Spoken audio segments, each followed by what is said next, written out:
मन में एक बड़ा प्रश्न घूमता रहता है कि ये तंत्र क्या है। क्या ये तांत्रिक क्रियाएं जो हम सुनते हैं कि किसी पे मारण करा दिया, किसी पे उच्चाटन करा दिया, किसी पे वशीकरण करा दिया, क्या ये तांत्रिक क्रियाएं सच में होती हैं? क्या ये वर्क करती हैं? और अगर ये होती हैं, वर्क करती हैं, तो इनका प्रिंसिपल क्या है? क्योंकि इस पूरी सृष्टि में बिना नियम के कुछ नहीं होता। तो इस खोज में मैं बहुत सारी किताबें पढ़ रहा था, तो मैं एक ग्रंथ तक पहुंचा जिस ग्रंथ का नाम है विज्ञान भैरव तंत्र। बहुत ही इंटरेस्टिंग ग्रंथ है, उसके बारे में मैं कुछ आपको बताना चाहता हूँ। तो विज्ञान भैरव तंत्र एक रुद्र यामल तंत्र करके एक बहुत बड़ी किताब है। उसके 64 अध्याय हैं, उनमें से एक संवाद है जिसको हम कहते हैं विज्ञान भैरव तंत्र। इस संवाद की समीक्षा ओशो ने की है बस, बाकी उसके सिवाय किसी ने समीक्षा नहीं की है। इंटरेस्टिंग बात कुछ इसके बारे में ये है कि विज्ञान भैरव तंत्र जो है वो शिव और पार्वती के बीच का संवाद है। पार्वती कुछ प्रश्न पूछती हैं शिव से और बहुत ही ज़बरदस्त सवाल हैं वो सवाल अगर कोई इंसान अपने जीवन में खुद से पूछ ले तो न जाने क्या ही उसके जीवन में चमत्कार हो जाए। मैं तो कहूँगा वही तांत्रिक हो जाए। तो वो जो संवाद है वो शिव और पार्वती के बीच का वही जो संवाद है, उस संवाद को ही हम विज्ञान भैरव तंत्र कहते हैं। कुछ लोग इसको स्वर विज्ञान कहते हैं, कुछ लोग उसको श्वास विज्ञान कहते हैं। तो आइए मैं उसको आपको थोड़ा सा एलोबरेट करता हूँ। तो बात शुरू होती है, पार्वती कहती हैं कि हे शिव शंकर, हे भोलेनाथ, हे शंभुनाथ, आपने सृष्टि बनाई और आप इतने बड़े, इतने समस्त ब्रह्मांड के मालिक हैं, तो आप तो सर्वशक्तिमान हैं, फिर आपने ये कैसी सृष्टि बनाई जिसमें दुख ही दुख है? मानव जाति में दुख ही तो है। और मैं कहूँ मानव जाति क्या, पृथ्वी लोक पे दुख ही दुख है, बाकी लोगों का हमें पता नहीं अभी। तो हम अगर प्रत्यक्ष देखें तो ये दुख लोक है, मृत्यु लोक है, यहाँ जीवन है और मृत्यु है। तो पार्वती जी कहती हैं कि हे प्रभु, ये बताइए कि आपकी इतनी परफेक्ट रचना में ये दुख क्यों है? तो भोलेनाथ हंसते हैं और शिव कहते हैं कि ये बात मैं बहुत बार बता चुका हूँ, बहुत तरीक़ों से बता चुका हूँ, लेकिन ये मानव है जो समझने को तैयार नहीं है। फिर पार्वती आग्रह करती हैं कि चलो आपने बताया होगा, जिस भी भाव और जिस भी माध्यम से आपने बताया होगा, कोई ऐसा भाव बताओ जो सर्वज्ञ हो। मतलब आपने संस्कृत में बता दिया हो, क्या पता आपने किसी और भाषा में बता दिया हो। क्या कोई ऐसी यूनिवर्सल लैंग्वेज है, क्या कोई ऐसी भाषा है जो हमेशा आदि अनादि काल तक सत्य रहे और वो भाषा सब जानते हों, चाहे कोई चाइनीज़ हो, रशियन हो, यूक्रेनी हो, अजहरी हो या इंग्लिश बोलता हो, जो भी भाषा वो जानता हो, वो बात हर कोई समझ सके? क्या कोई ऐसी भाषा है? अगर ऐसी कोई भाषा है तो मैं आपसे कुछ प्रश्न करती हूँ, उन प्रश्नों का आप उसी भाषा में मुझे उत्तर दीजिए।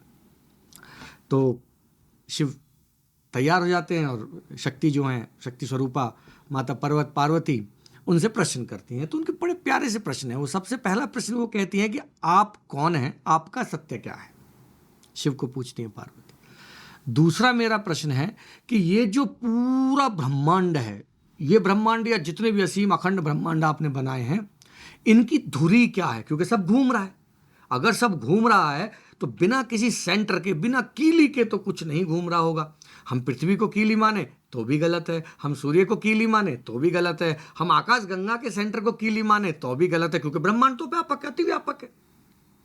दूसरा प्रश्न ये है कि इसकी धुरी क्या है। तीसरा प्रश्न ये है कि आत्मा और परमात्मा क्या है और दोनों का मिलन क्या है।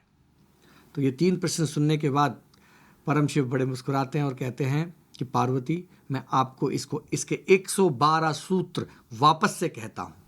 तो वो जो 112 सूत्र है ना, वही विज्ञान भैरव तंत्र है और उसमें ही वो तांत्रिक क्रियाएं हैं, उसमें ही वो तंत्र है जो एक मानव का पूरा जीवन पलट सकता है और इस पृथ्वी से दुख का नाश कर सकता है। मैं बड़ा सोचता रहता था कि यार, इस पृथ्वी पे इतना दुख है, कोई तो सूत्र होगा, कोई तो सूत्र होगा जो इस पृथ्वी के दुख का नाश कर सके। तो वो जो सूत्र है वो विज्ञान भैरव तंत्र के अंदर है, जिसकी ओशो ने भी समीक्षा की है। और मैं उसी के ऊपर, मैं सोच तो रहा हूँ कि मैं सीरीज ही बना दूँ, लेकिन मैं कुछ सूत्र आपसे शेयर करूँगा और उन सूत्रों के बारे में मैं आपको बताऊँगा। तो पहले तो इसको श्वास विज्ञान कहते हैं। इस बात को समझते हैं कि ये श्वास का ही विज्ञान है। इसको ऐसे समझो कि इस मानव देह के अंदर जो भी कुछ है, जो संचालन कर रहा है, वो प्राण है। और प्राण और श्वास एक नहीं है, प्राण अलग है, श्वास अलग है। ऐसे समझ लो कि श्वास जो है प्राण को यूनिवर्स से इकट्ठा करके हमारे अंदर छोड़ के और वापस निकल जाती है। श्वास हमारे अंदर नहीं रहती है, फिर नई श्वास नया प्राण लाती है। यानी कि चलते प्राण का जो ये संपूर्ण प्रकरण है, यही हमारे जीवन के लिए उत्तरदायी है। मानो अगर किसी भी वजह से प्राण रुक जाए तो जीवन खत्म। तो शिव यहाँ कहते हैं कि मैं इस समस्त सृष्टि में एक ही रूप में विद्यमान हूं, वो है प्राण। यानी कि ईश्वर का एक ही रूप है, वो रूप है प्राण। यानी प्राण ही हमारे ईश्वर हैं। तो फर्दर इसकी समझ के लिए आपस में बातें होती हैं शक्ति और शिव की। तो शिव कहते हैं, वो शक्ति पूछती है कि मैं आपको कैसे समझूं, आप कहाँ हैं प्राण में, क्योंकि बड़ी मोटी बात है, आप भी नहीं समझ पाए होंगे मेरी बात को। अब समझाता हूं गंभीरता से।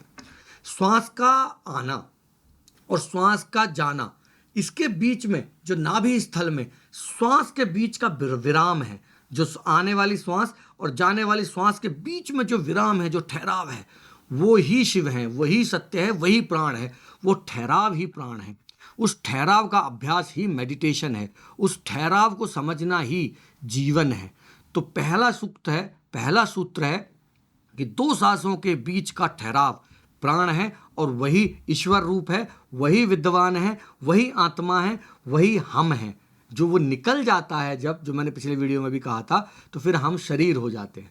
तो वो जो प्राण है, ऐसे जानो कि जैसे सैटेलाइट छोड़ते हैं ना, अभी विक्रम लैंडर हमने भेजा था चांद पे, तो जो सैटेलाइट लेके जाता, मेन तो पर्पस था विक्रम लैंडर को वहाँ छोड़ के आना था हमने चांद पे, लेकिन उसके लिए एक सैटेलाइट लगा, वो सैटेलाइट वहाँ जाके नष्ट हो गया, विक्रम लैंडर वहाँ लैंड हो गया।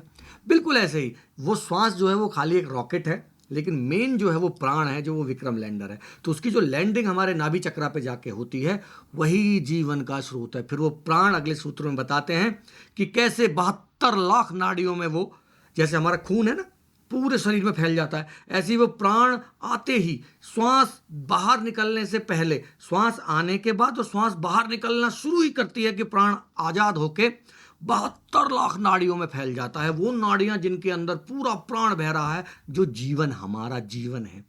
और वही 72 लाख नाड़ियों का फिर जिक्र करते हुए शिव आखिर में शॉर्ट करते हैं कि और 72,000 हैं। फिर लास्ट में वो पार्वती समझ नहीं पाती हैं, तो कहते हैं कि पार्वती कहती हैं कि कोई और बड़ा छोटा सूत्र दो प्रभु। तो वो फिर हमें बताते हैं कि फिर 3 प्रमुख नाड़ियों को समझो, जिसमें है ईड़ा, ये वाली बाएं हाथ की तरफ, और पिंगला जो है दाएं हाथ की तरफ, और सुषुम्ना जो हमारे सेंटर से, आज्ञा चक्र से लेके और हमारे नाभि चक्र तक बहती है।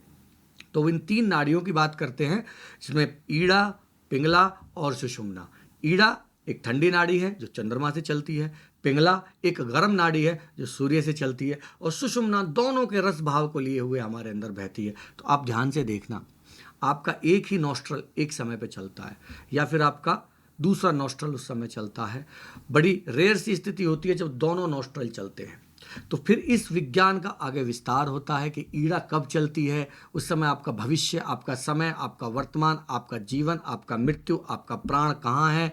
जब पिंगला चलती है तो आपका जीवन प्राण कहाँ है और उसका आदेश क्या है।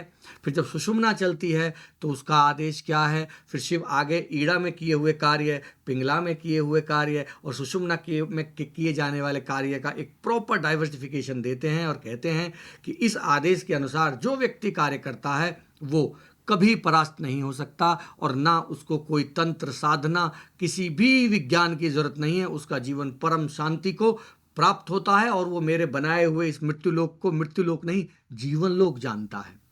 इस पे और बहुत विस्तार है ईड़ा, पिंगला, सुषुम्ना पे, जितना मुझे आता है। वैसे तो ये ब्रह्म ज्ञानियों का विषय है, पर जो मैं कोशिश करता रहता हूँ उसके तहत मेरी एक पहल है। अगर आप लोगों को पसंद आए तो मैं इस वीडियो को फर्दर और लॉन्ग और डिटेल में एक सीरीज जैसा बना दूंगा। हर हर महादेव।